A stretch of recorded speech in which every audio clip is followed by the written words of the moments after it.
آخر موضوع دا دی چې خلک وایي چې دا طالب باعث د دې وشو چې امریکایان خپل قوا له افغانستان څخه وباسي.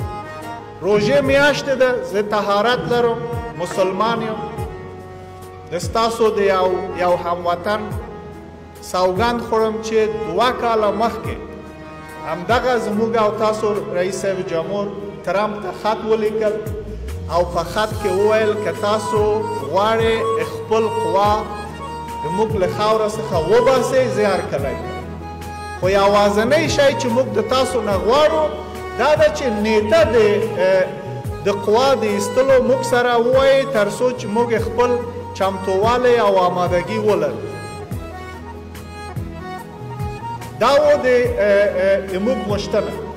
په همدې خاطر و کله چې دوی وویل موږ ځو،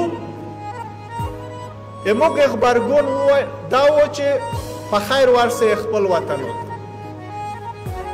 موږ د خپل مټو په ذریعه دا خاورې څخه دفاع کوو. په همدې خاطر 2 کاله کېږي چې د 90 سلنه پورته ټول نظامي عملیاتونه او ټول استخباراتي او امنیتي عملیاتونه زموږ د قواو لخوا ترسره کېږي.